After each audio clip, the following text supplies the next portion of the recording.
The world is a wall of green and drop. Kale, outcast of his Homo erectus clan, moves with a silence born from terror. His back burns with the memory of the shaming stones. His belly aches with the gnawing emptiness of exile. The true punishment, however, is not the hunger or the loneliness. It is the sound. A dry, clicking rustle in the ferns to his left. The snap of a twig to his right. He is being herded.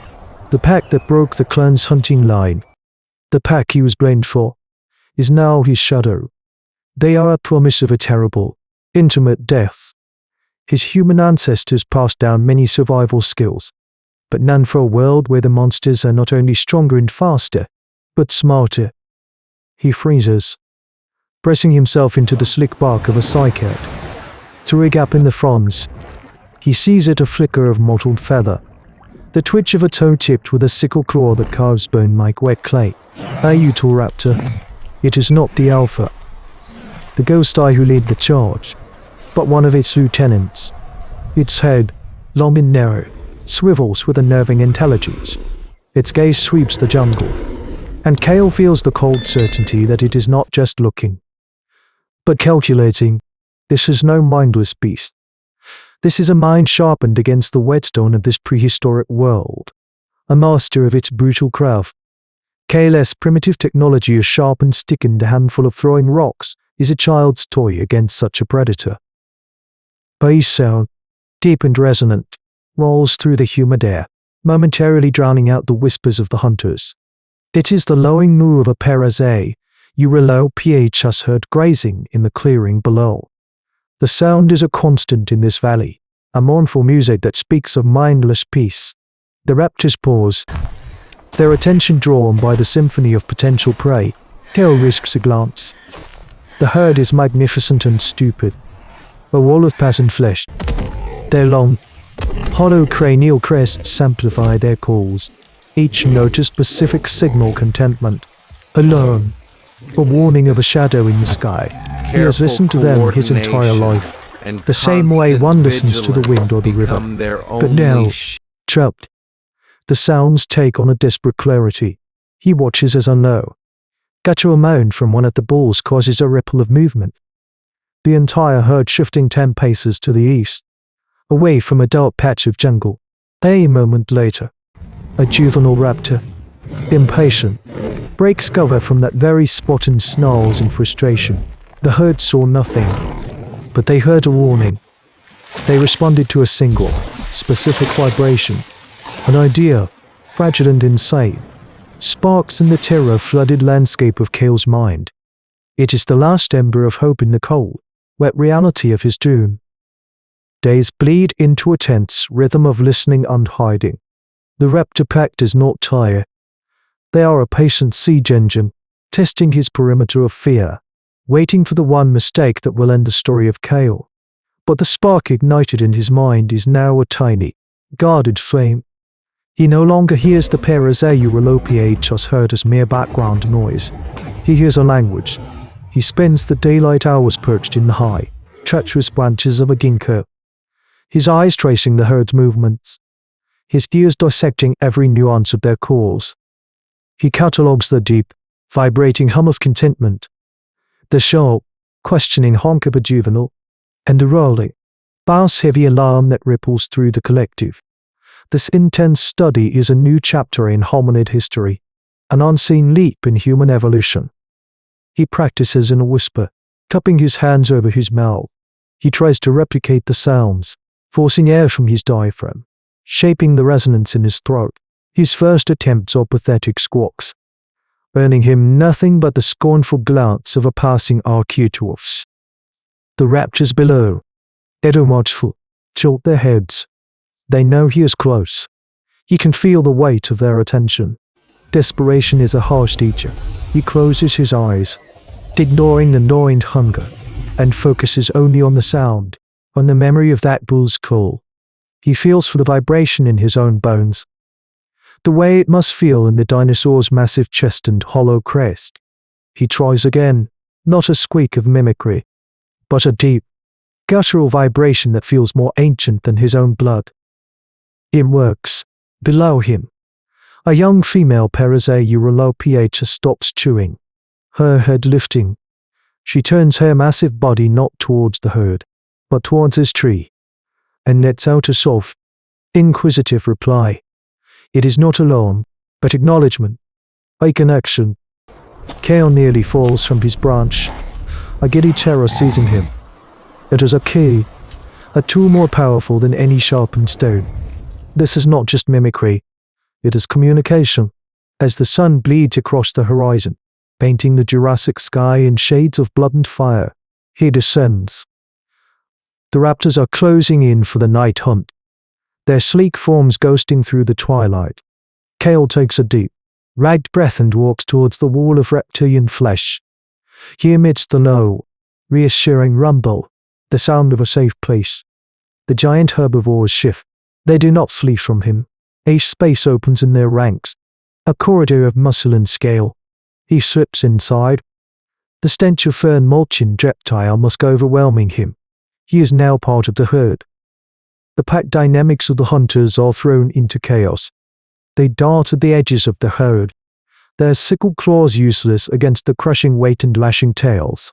They screech in frustration, but the Parasaurolophus, calmed by the familiar vocalization coming from their very core, only bunch tighter. Kale walks among them, a fragile god in a temple of his own making, but from a ridge overlooking the clearing. The alpha, ghost eye, does not screech. It stands perfectly still, its scarred snout and pale, intelligent eye fixed on the anomaly within the herd. It watches the small, the pride ape. It understands. This is not an accident. This is a challenge. The hunt is no longer about food.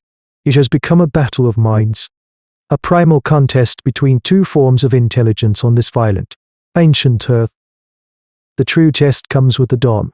Ghost eye, the raptor alpha, does not abandon the hunt. Its intelligence is cold, calculating, and relentless. It has studied Kale's newfound power. The way the Parasaurolophus herd shifts and rumbles in response to his carefully modulated calls. It recognizes the symbiosis, however nascent, and sees it as a threat. The pack, under Ghost Eye's silent command, begins to apply pressure, not randomly, but with a terrifying precision. They do not charge. They maneuver. They try to cut off the herd's escape routes, to splinter the wall of flesh that Kale commands. They are not merely predators.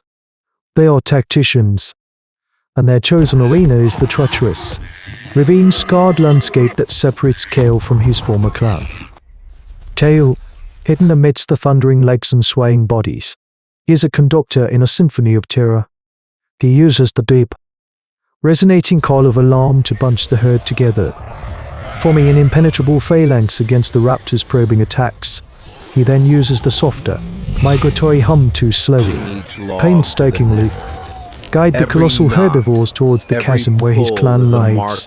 Every step is a gamble, a misplaced call, a moment of hesitation, and the herd could scatter, leaving him exposed. The sheer scale of the task is daunting. Moving the Parasaurolophus herd, each weighing tons, through dense jungle is like trying to steer and slide. As they near the clan's ravine, the screams begin. The raptors have found his people. The sound tears through Kale, a primal call of loyalty he thought he had extinguished. His clan, huddled in their meager defenses, were now repped, besieged by Ghost Eye and its pack. Kale, with a desperate surge of conviction, throws himself into the core of the herd. He releases a series of piercing, urgent calls, mimicking the most potent alarm signals he has learned. Amplified by his cupped hands, the Parasaurolophus respond. Their long, hollow crests act as resonating chambers, and a cacophony of panicked bellows erupts. The ground trembles. The herd breaks into a run, a thundering stampede. They are not just moving, they are charging, a living wave of prehistoric power, directly towards the besieged Homo erectus clan. This is his desperate, final gamble. The raptors, caught off guard by the sheer, unbridled force, Scatter. Ghost Eye screeches in fury, but even its cunning cannot stand against hundreds of tons of panicked herbivores. The stampede crashes through the raptor lines, crushing, scattering, breaking the siege. Kale emerges from the dust and chaos, spent in trembling, but alive. He sees his clan, huddled, terrified, but spared. He sees the raptors, retreating, their forms merging back into the shadows, and he sees Ghost Eye, its pale eye fixed on him. A look of grudging respect and undying hatred. The path to the clan's safety is now paved with the broken ferns and scattered bones of a few unfortunate raptors and one Parasaurolophus juvenile that went down in the charge. But it is a path to a new, hard-won equilibrium. The clan stares at him, not with the judgment of exile, but with a dawning hour. He, the outcast, has brought them not just safety, but a shield of thunder. This new primitive technology of controlling behemoths, this manipulation of paleontology's giants, has forever altered their hominid history. They will learn to use the osteodontocratic tools from the fallen beast, not just for hunting, but for survival against a world that forever demands cunning. The prehistory of their kind has changed. The dust settles, carrying the scent of pulverized earth and the faint, coppery tang of spilled blood. Kale stands before his clan, no longer an exile, but an enigma, a bridge between the small, cunning Homo erectus and the colossal, untamed power of the prehistoric life that rules this world. His hands, once stained with the shame of banishment, are now marked by the intimate knowledge of a dinosaur's breath. The terrified awe in his clan's eyes reflects the profound shift in their collective understanding. They have seen what one man, armed with observation and the audacity to think beyond their own limitations, can achieve. This desperate gamble, this calculated manipulation of life million years ago, was not just about survival, it was the forging of a new truth. It was the moment intelligence became a weapon of unimaginable scale, turning brute force against itself.